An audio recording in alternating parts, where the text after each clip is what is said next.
When a giant rhino is brought to a rescue center, Ranger Eric can quickly determine that something is wrong with it. It is moving extremely slowly and has an unnatural bulge on its body. When a veterinarian cut the animal open, revealing what was causing the bulge, nobody could believe it. How did the rhino even come across this in the first place?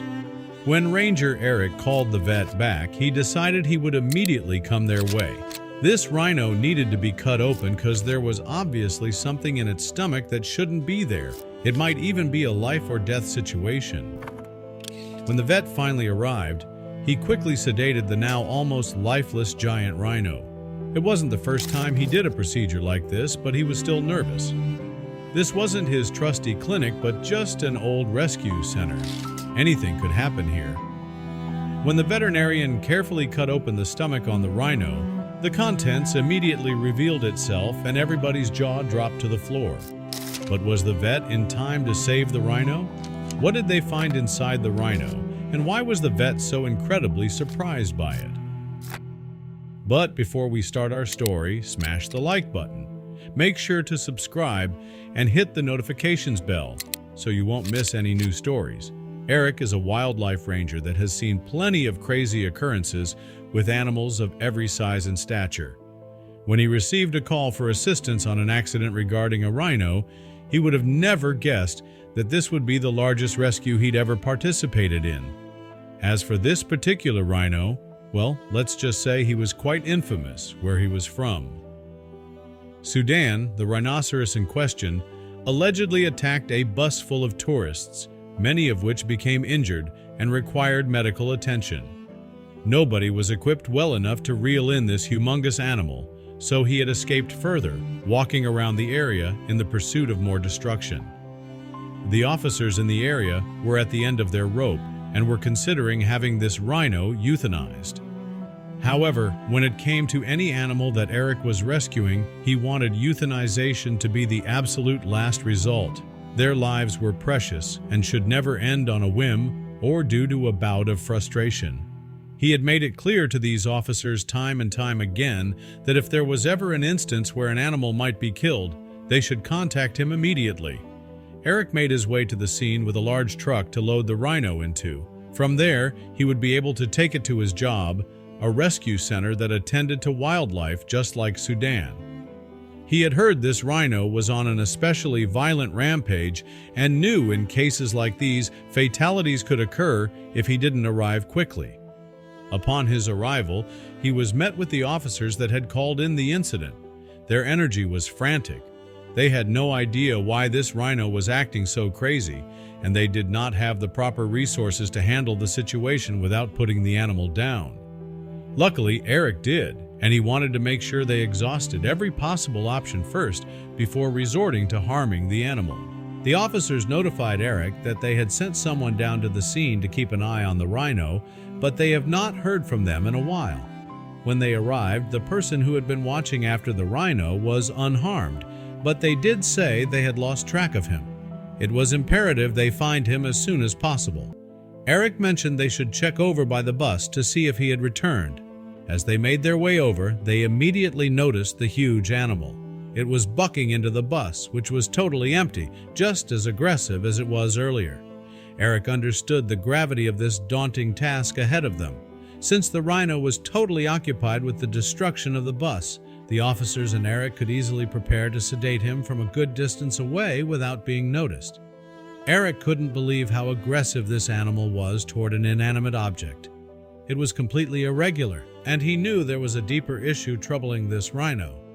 Loading up his dart gun, Eric prepared to tranquilize the rhino so they could load him into the transport truck without a struggle. He shot the first dart, but it seemed to have little effect on the rhino's aggression. This was not going to be a piece of cake. This rhino would require a lot of tranquilizers. However, as soon as the rhino noticed it had been stuck with the dart, it immediately changed its aggression from the bus to Eric and his companions. It began charging their way, and Eric scrambled to reload his gun, preparing another dart and praying it would be enough this time. The officers attempted to take action of their own, but Eric demanded they halt the action. He was a professional, and he knew how to handle a stressful situation such as this. Eric fired his second dart, which connected with the rhino, but the officers still seemed hell-bent on taking things into their own hands. Eric pleaded with them again, telling them to lower their weapons. Just as they were preparing to shoot, the rhino slowed down, clearly groggy and affected by the dosage of powerful tranquilizers that had hit him. He lowered to the ground, and wasting no time, the officers reached out for backup so the rhino could be quickly transported to the rescue center. There was nothing simple about these efforts. It took multiple men and one additional dose of tranquilizers to be able to get the rhino in the truck. He truly didn't want to sedate him more if he didn't have to, but it was looking like it was best for everyone's safety. He prayed they would be able to ensure the animal's safety all the way to the center. During transport, Eric figured he would do a preliminary inspection to see if the rhino had any noticeable physical ailments. As he worked, he began to realize that there was something wrong, something that should not have been on the rhino's body. It was jarring for him, to say the least. On the rhino's side, a mass was protruding. It wasn't soft and squishy either. It was incredibly hard and didn't move around well at all. Eric was perplexed. He didn't know if it was a tumor or perhaps some foreign object that was lodged in his stomach. Either way, he knew this rhino needed medical attention. He contacted the vet to let them know of the situation at hand. They agreed that this was worth looking at sooner than later, so they told him that the rhino should be taken to the veterinary office within the week just to be safe. Hopefully, Sudan would be okay until then. At the rescue center, it took a decent amount of people to transfer the rhino from the truck to the enclosure he would remain in until the vet was able to inspect him. It was best to isolate him away from the other rhinos so he wouldn't exacerbate his injury and so that the other rhinos would get hurt by their clearly agitated peer. In the meantime, Eric decided to do some independent research so he could try to alleviate any discomfort the rhino may be having while they wait for his vet visit. Sudan was still lethargic from the sedation, but other than that he looked pretty okay. It seemed that there was no real emergency present at the moment.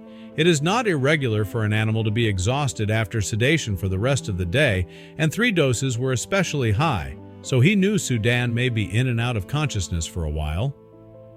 In the interrogation room, the air was thick with tension as Jack faced his interrogators. Their scrutinizing gazes bore into him, each glance a silent accusation.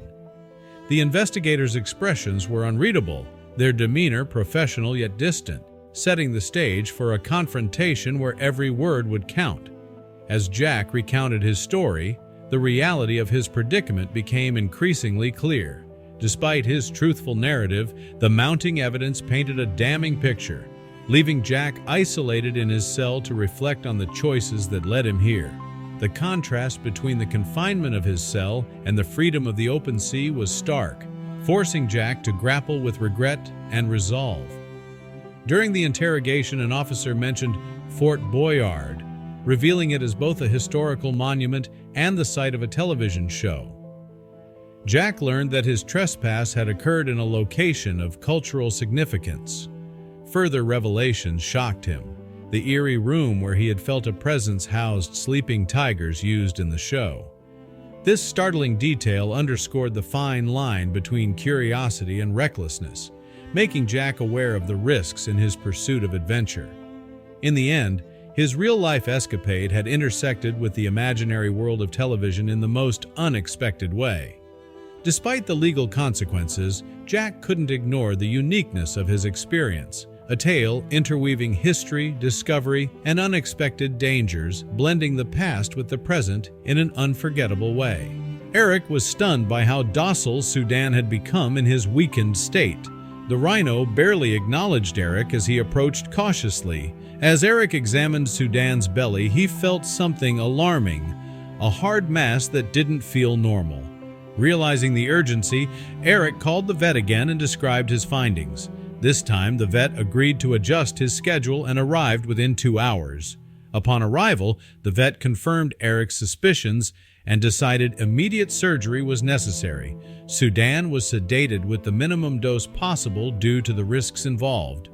Once the rhino was asleep, the vet made an incision through Sudan's tough hide and stomach lining. As soon as the stomach was opened, its contents spilled out, a mix of acid and bile, revealing brightly colored pieces of rubber. Sudan had likely mistaken these for food. Both Eric and the vet were shocked by the sheer volume of the foreign objects. The vet carefully removed all the debris and conducted a thorough check to ensure no internal damage remained.